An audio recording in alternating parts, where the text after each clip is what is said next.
Assalamualaikum. Ya, waalaikumsalam. Silakan masuk. Ya Kak, selamat pagi sebelumnya. Terima kasih sudah datang ke sini. Perkenalkan, saya Bintu Fatul Mujahidah yang sedang berjaga pada pagi hari ini ya Kak. Iya. Baik, di sini saya sudah menyiapkan ya Kak medianya nanti ketika saya akan berkonseling. Mhm. Sebelumnya saya akan tutup pintu untuk menjaga privasinya ya. Iya. Krek. Waalaikumsalam. Ya, baik Kak. Sebelumnya dengan Kak siapa? Anak. Ya, baik dengan Kak Ana. Karena ini kan Kakak pasien yang akan menikah ya. Jadi di sini saya akan memberikan konseling pranikah gitu ya Kak. Jadi sebelumnya apakah pernah mendengar ataupun sudah mengetahui mengenai konseling sebelum menikah yaitu kesehatan reproduksi dan seksual bagi calon pengantin? Apakah pernah mengetahui? Belum ya. Baik, saya akan bantu menjelaskan. Ya Kak, jadi yang pertama di sini ada pengertian dari pernikahan. Jadi apa itu pernikahan? Ini Kak kita bisa lihat bareng-bareng di sini. Saya akan bantu menjelaskan ya Kak mengenai gambar-gambar di sini. Jadi pernikahan adalah akad janji nikah yang diucapkan atas nama Tuhan Yang Maha Esa, yang merupakan awal dari kesepakatan bagi calon pengantin untuk saling memberi ketenangan dengan mengembangkan hubungan atas dasar saling cinta dan kasih, mawaddah warahmah. Pernikahan adalah awal terbentuknya sebuah keluarga, seperti itu ya Kak.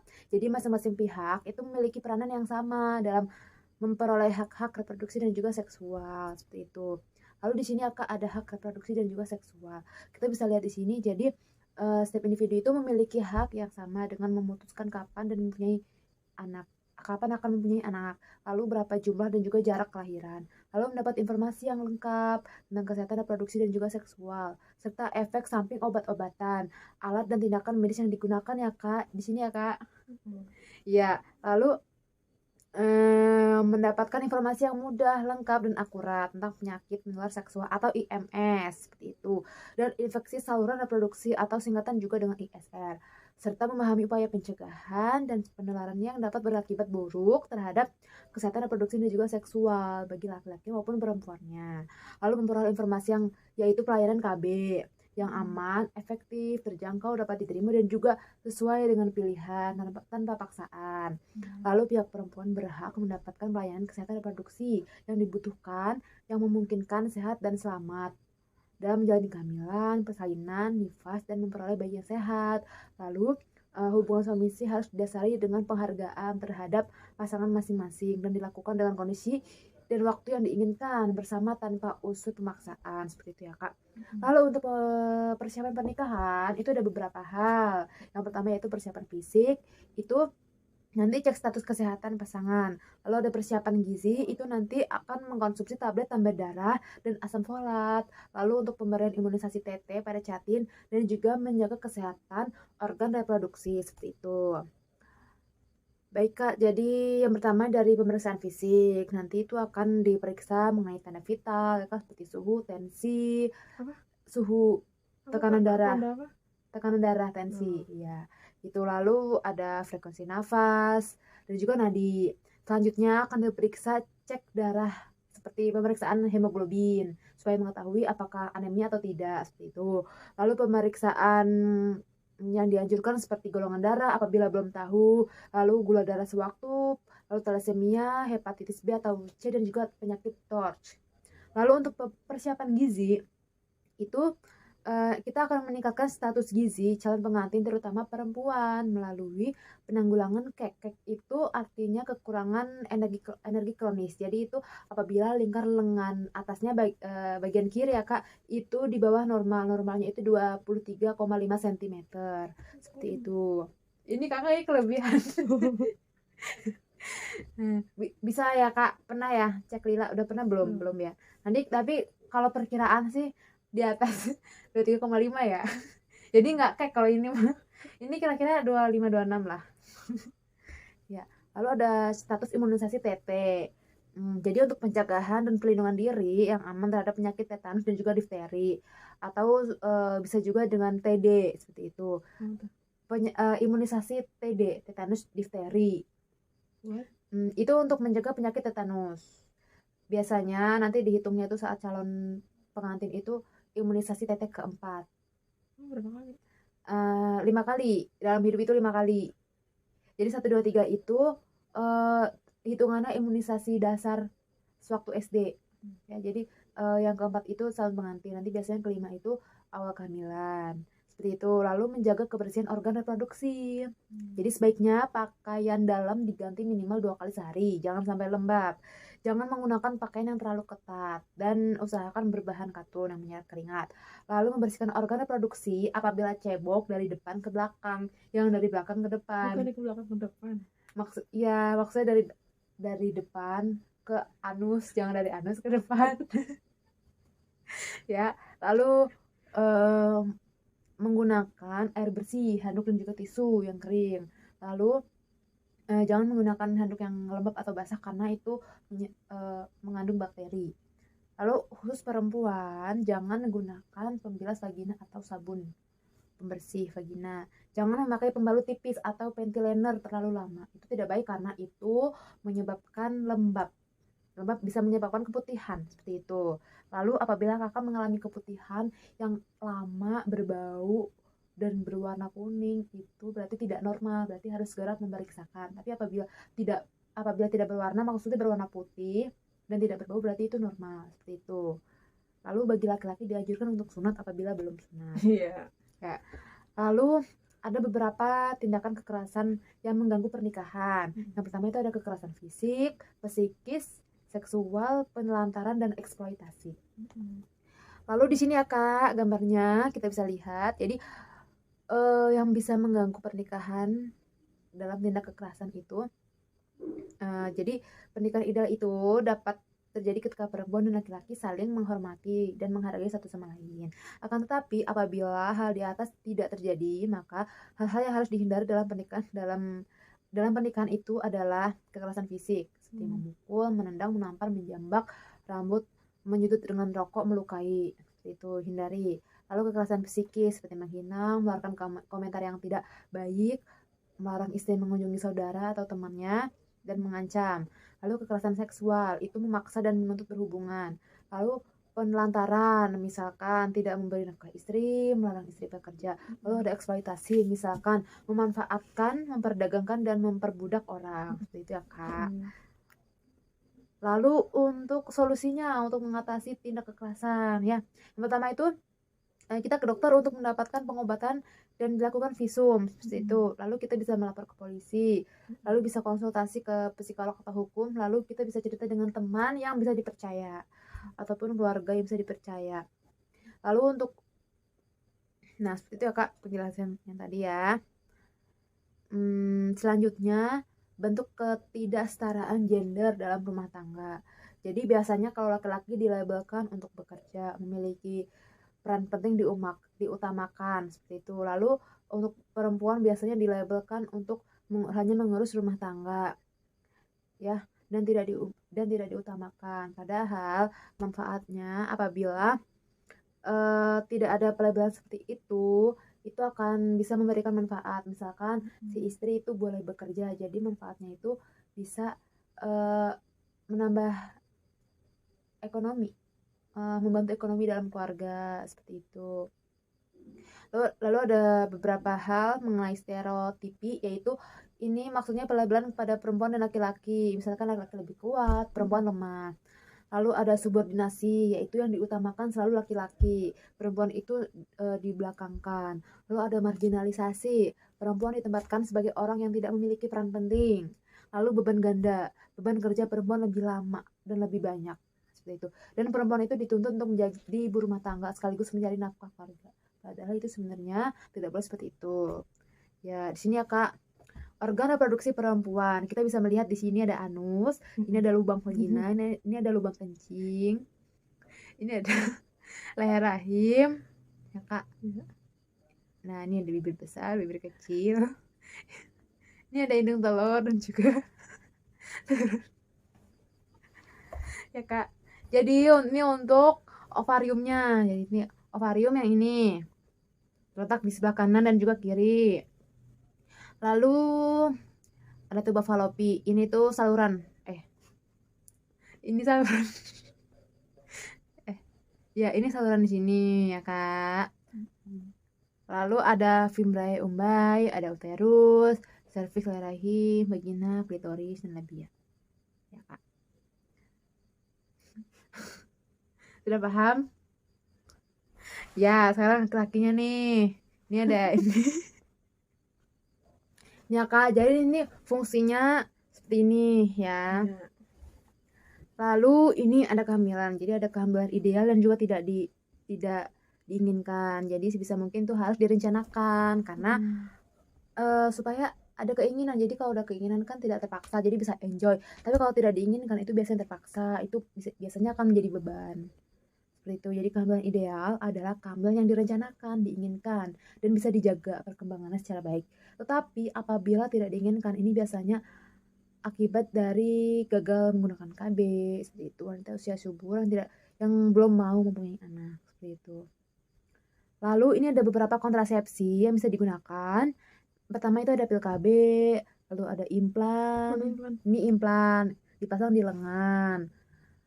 Ya, lalu ini ada pengukuran suhu basal Ditaruh tubuh. dalam. Iya, ini di bawah kulit implan. Lalu penilaian under vagina. Lalu ada IUD dan juga ada kondom suntik. Ini suntik biasanya 3 bulan, ada 1 bulan. Ya. Selanjutnya proses kehamilan. Apakah sudah pernah mengetahui?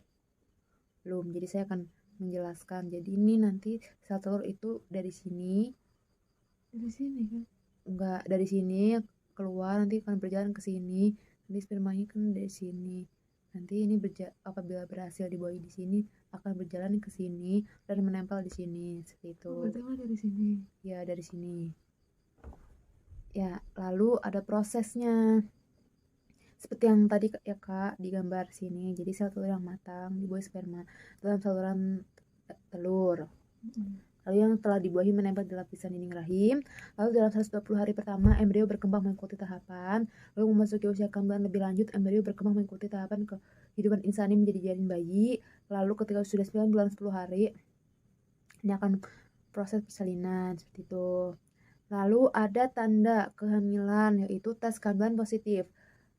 Selanjutnya tidak nafsu makan dan juga mual muntah. Tapi ini tidak semua mengalami tidak nafsu makan dan juga mual muntah. Itu tergantung individu masing-masing. Seperti itu. Lalu cara menghitung usia kehamilan. Seperti ini ya, Kak.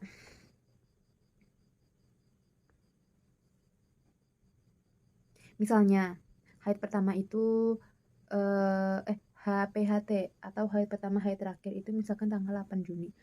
Berarti diperiksa positif hamil itu 14 dan diperiksa positif hamil 14 Juli. Maka itu sudah kehamilannya itu sudah sekitar 5 minggu seperti itu. Hitungnya gimana? Dihitung. Ya, jadi dihitung. Jadi ini tuh ada rumusnya ya, rumusnya plus 7 min 3 plus 1. Ya, Kak. Jadi kan tanggal 8 Juni, tanggalnya ditambah 7. Nanti bulannya 6 ditambah dikurang 3. Lalu tahunnya nanti tambah 1. Nah, hasilnya itu nanti akan hasilnya itu sekitar 5 minggu seperti itu. Ya. Kan ini hasil 15 Maret 2010 ini perkiraan lahir. Itu perkiraan 36. Udah pasti. Perkiraan. Tapi ini namanya juga perkiraan. Jadi belum tentu, Pak. Belum tentu. Lalu ada pemeriksaan kehamilan itu meliputi apa saja, yaitu timbang berat badan, pengukuran tekanan darah, pengukuran janin, status imunisasi TT nanti akan diperiksa, lalu minum tablet. Ini tuh buat apa sih? Ini tuh untuk tidak terhindar dari penyakit tetanus. Apa itu? Tetanus itu adalah virus. Iya. Jadi tuh kalau sakit tetanus itu bisa kayak tinggal tulang doang, kayak nggak bisa gerak gitu, tinggal tulang doang. Lalu nanti ada minum tablet tambah darah, lalu ada konseling kehamilan. Lalu untuk menjaga kehamilan itu jangan kelelahan, jangan mengangkat benda berat. Lalu berbaring 1 jam pada siang hari, maksudnya istirahat. Lalu istirahat malam 9-10 jam. lalu berpakaian longgar yang menyerap keringat, alas kaki yang nyaman, berjalan kaki 30-60 menit tiap hari. Lalu makan makanan bergizi seimbang, hindari jamu, soda, alkohol, tidak boleh. Selanjutnya hindari teh dan juga kopi terlebih dahulu. Lalu hindari asap rokok. Lalu bisa senam hamil. Seperti itu. Lalu menu selama kehamilan itu diusahakan di dalam piring 4 sehat 5 sempurna, yaitu mencakup ada karbohidratnya, ada buah, sayur, susu, protein, dan juga minyak atau lemak secukupnya, seperti itu ya. Jadi ini harus seimbang. Lalu kehamilan dan persalinan beresiko, yaitu apabila di bawah 20 tahun dan di atas 35 tahun. Seperti itu. Ini merupakan batas ideal umur untuk hamil itu antara 20 sampai 35. Jadi jangan terlalu sering dan segera periksa. Lalu untuk tanda bahaya kehamilan itu pertama ada perdarahan, bengkak pada kaki, tangan, wajah disertai sakit kepala, lalu ada demam tinggi, lalu ada keluar cairan ketuban, lalu ada berat badan yang tidak naik di trimester 2 atau 3. Apa? Ngaruh apa? Itu Ngaruh kemana? kehamilan. Ya biasanya kalau obesitas itu kalau udah hamil ya nggak apa-apa. Sebelum itu Susah biasanya. Lalu ada muntah terus dan tidak mau makan, seperti itu. Lalu kondisi emosional ibu hamil. Ibu hamil itu biasanya mulai tersinggung, sensitif, uring-uringan, manja, mudah marah dan tidak semangat. Kalau sebelumnya sudah hamil, itu berarti lebih parah bisa. Ya. Lalu perasaan mudah lelah, tidak mau makan, tidak bisa tidur nyenyak, tidak nyaman, merasa sesak. Hal tersebut itu karena adanya perubahan kondisi fisik. Lalu mencemaskan perubahan fisiknya, yaitu khawatir terhadap perkembangan bayinya. Lalu merasa belum siap menjadi orang tua, belum siap secara ekonomi. Lalu ingin diperhatikan, seperti itu. Selanjutnya yaitu tips relaksasi untuk ibu hamil. Jadi kita bisa tenangkan pikiran, bayangkan ibu berada di tempat yang nyaman dan mendengarkan musik yang santai, seperti itu. Jadi untuk caranya ibu bisa melakukan relaksasi sederhana sehingga bisa menimbulkan perasaan nyaman. Ini kira-kira 20 menit ya. Usahakan ibu rileks, bisa menenangkan pikiran dan membayangkan hal-hal yang indah-indah, seperti itu. Lalu ada P4K ya. Jadi ini kartu P4K ini biasanya nanti setiap ibu hamil akan mendapatkan dan nanti diisi dan ditempelkan di depan pintu rumah ataupun di depan jendela. Supaya apa? Ini kan perencanaan persalinan, supaya orang di sekitar kakak itu tahu. Jadi kalau ada orang bersalin, jadi sewaktu-waktu membutuhkan pertolongan, itu tetangga itu sudah tahu. Jadi orang di sekitar tahu kalau di rumah tersebut ada ibu hamil, gitu. Lalu untuk transportasi nanti bisa disiapkan calon pendonor darah, pendamping tempat. Jadi orang bisa membaca di sini. Jadi orang bisa ikut membantu. Lalu tanda ibu melahirkan. Nih, perut mula sehat teratur, sering. Keluar lendir bercampur darah, keluar ketuban. Bayi biasanya lahir 12 jam sejak mulai teratur. Lalu persalinan ditolong oleh tenaga kesehatan. Jadi persalinan yang ditolong oleh tenaga kesehatan menggunakan peralatan yang aman, bersih dan steril. Apabila terdapat kelainan akan cepat diketahui dan segera dapat ditolong, akan dirujuk ke puskesmas atau rumah sakit, seperti itu ya. Lalu perawatan pasca persalinan ya, kita nanti bisa ada perawatan tali pusat, meminum kapsul vitamin A yang berwarna merah dan pemberian imunisasi dan menggunakan kontrasepsi. Nah, ini apa itu inisiasi menyusui dini? Yaitu jadi inisiasi menyusui dini atau sebutannya IMD, bayi itu dibiarkan mencari puting susu selama 1 jam pertama kelahiran di dada ibu. Bisa. Lalu ASI eksklusif itu apa? ASI selama 6 bulan. Ya. Itu 2 tahun nggak apa-apa. Kan kalau eksklusif 6 bulan. Kalau lanjutan 2 tahun lebih bagus. Tuh. Lalu manfaat memberikan ASI itu sangat banyak karena mengandung gizi yang baik itu untuk bisa untuk membantu perkembangan fisik Kalau dan ibu juga yang stres, otak. Kalau ibunya stres, asinya bisa nggak keluar, jadi nggak boleh stres gitu. sarannya gimana? Sarannya curhat ke suami biar nggak stres. Iya. Nah, ini ada penyakit infeksi menular seksual seperti ini.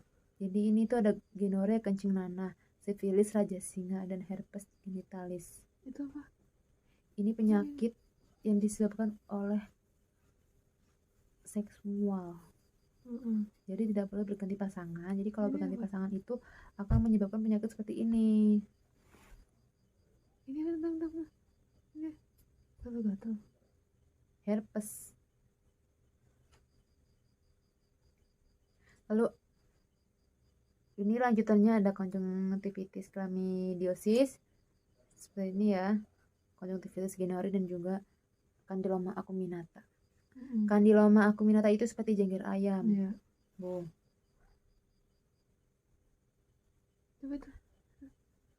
Lalu ada penyakit HIV/AIDS, yaitu ini merupakan virus ya penyebab AIDS. Jadi ini adalah kumpulan gejala penyakit akibat menurunnya kekebalan tubuh yang didapatkan dari infeksi HIV. Lalu kenapa bisa terjadi penularan HIV/AIDS? Yaitu berhubungan seks tidak aman, pengguna narkoba suntik bergantian, lalu transfusi darah yang mengandung HIV, lalu HIV ini bisa menular dari ibunya ke anaknya.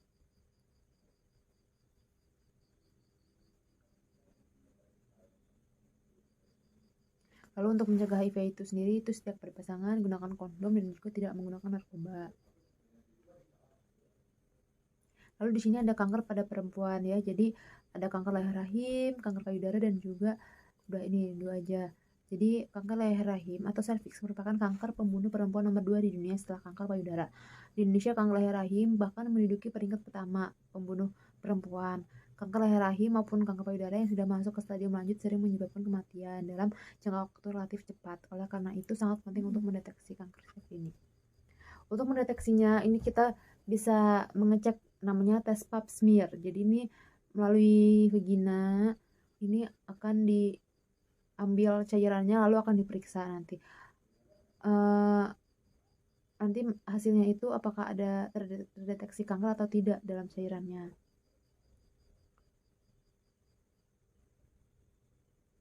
Nah, ini ada kehitaman seksual suami istri. Jadi ini bisa dipengaruhi oleh faktor psikis dan juga fisik. Faktor fisik antara lain tidak adanya penyakit, pola hidup atau sedang dalam pengobatan tertentu. Lalu psikis antara lain tidak stres, jenuh, serta suasana hubungan yang harmonis. Itu. Lalu ini untuk gangguannya, yaitu gangguan dorongan seksual, misalnya dorongan seksual hipoaktif atau hiperaktif. Gangguan bangkitan seksual yaitu vagina. Seperti ini ya. Lalu enggak. Nah, seperti itu Kak yang bisa saya sampaikan. Apakah ada yang kurang jelas atau ada yang ingin ditanyakan? Baik, tidak ya. Kalau begitu saya akhiri. Terima kasih. Wassalamualaikum warahmatullahi wabarakatuh.